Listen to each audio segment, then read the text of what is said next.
Let me ask you something. Have you ever been told that you're too much, too emotional, too intense, too direct, too serious, or too sensitive, especially when it comes to your children? Maybe you've even wondered, am I the problem? I'm here to tell you, you're not. You're not too much.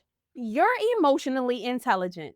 And in a world that still praises emotional suppression and disconnection, you're going to be misunderstood. But misunderstood doesn't mean that you're wrong. It means you're ahead of your environment. So, in this video, I'm going to unpack why emotional intelligence is your gift, not your flaw, and how it's shaping the way that you parent, connect, and lead your family. If you're ready to stop shrinking yourself and start building real emotional connection with your teen, grab a copy of my book, Bridging the Teen Gap, because it's packed with scripts, strategies, and mindset shifts just like this. The link is in the description. I remember sitting in a car with a friend a few years ago. I was venting about feeling overwhelmed at home, not being heard, and trying to keep everything to. She paused and said, "Girl, you always got something going on. You're just a lot." And the way that landed did not sit right with me, but I shrunk. I started monitoring my emotions. I avoided expressing what I needed because I didn't want to be too much. But here's the truth. I wish someone would have told me. When someone says you're too much, what they really mean, I don't know how to handle someone with that level of self awareness. People project their emotional limitations onto you. You're not too much. You're just more aware than they're used to. The next time someone calls you too emotional, pause and ask yourself, is this feedback or projection?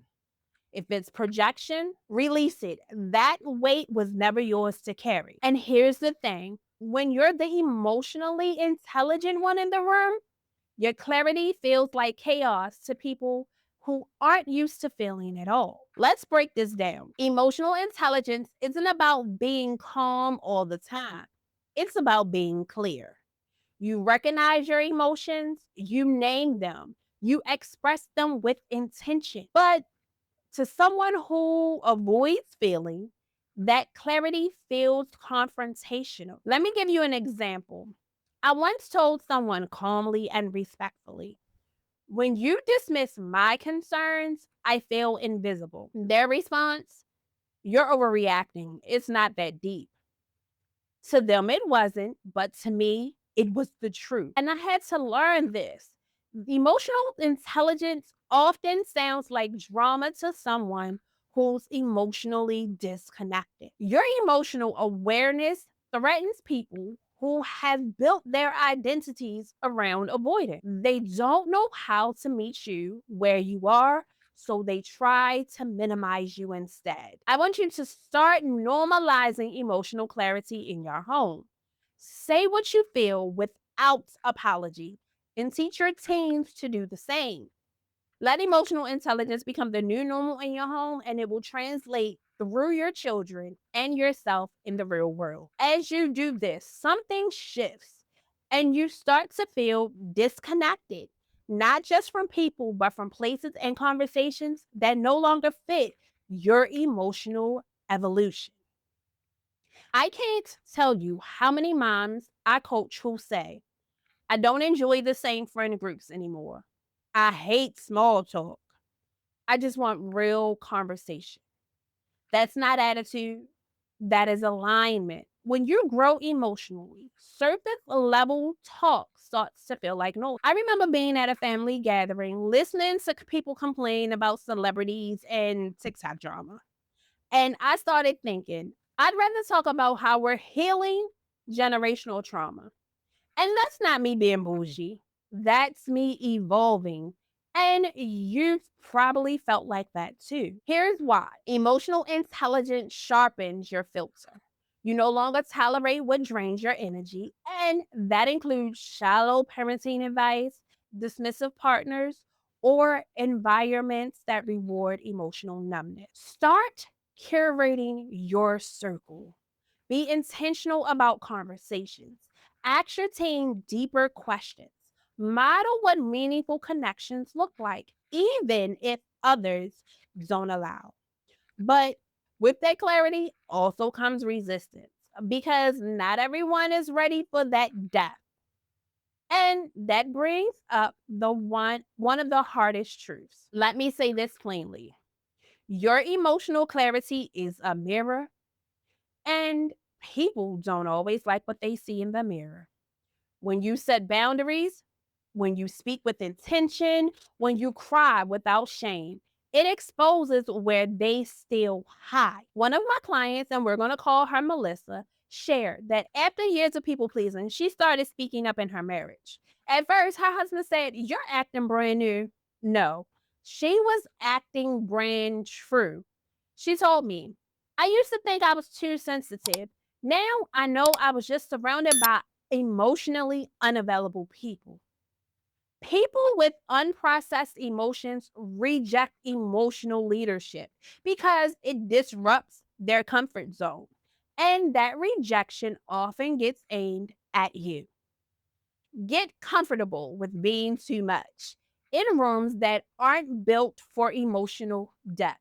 Your job isn't to shrink, it's to hold the standard and find your people.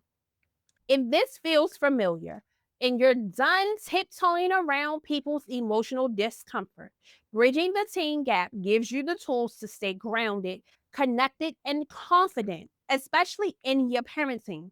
The link is in the description. Now, I know what you're thinking. This sounds empowering for you, but what about your teen?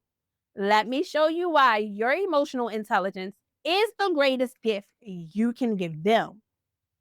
One of the biggest myths in parenting is this: kids need you to be strong, but emotional strength isn't about being stoic. It's about being. Your teen is learning emotional safety by watching you handle your own emotions. When you say, "I'm feeling anxious, so I'm going to take a walk," or "I was upset earlier. I'm sorry, I raised my voice." That's teaching regulation, repair, and self awareness. Your too much is the emotional instruction manual. I had a moment with my son. He was frustrated after a game, and I could feel myself getting triggered by his attitude. Instead of matching energy, I said, "You seem upset. I'm here when you're ready to talk." Later that night, he said, "Thanks for not yelling. I just needed time." That is emotional safety. Here's what I want you to do: model what it looks like to feel without exploding, to pause without reacting, to name your needs. You're not just parenting, you're repattering. And that brings us to the core truth of this entire video. It's not just about you being misunderstood. It's about recognizing the power that you carry. You are the emotional thermostat in your home. You set the tone, not just with your words, but with your energy, your pauses, and your responses. If you're calm, they feel it. If you're anxious, they absorb it. If you're expressive, they learn permission. Your emotional intelligence isn't a disruption, it's the foundation. Your too muchness is how your teen learns to become emotionally fluid in a world that teaches them to shut down. I want you to own your power. Create a simple daily practice, whether it's journaling, breath work, morning check ins, that centers your energy first. Because when you're grounded, your teen learns to be too. I want you to hear me clearly. You're not too much. You're emotionally intelligent. You are raising the bar. You are breaking cycles. And you are the safe place your teen never has to recover from.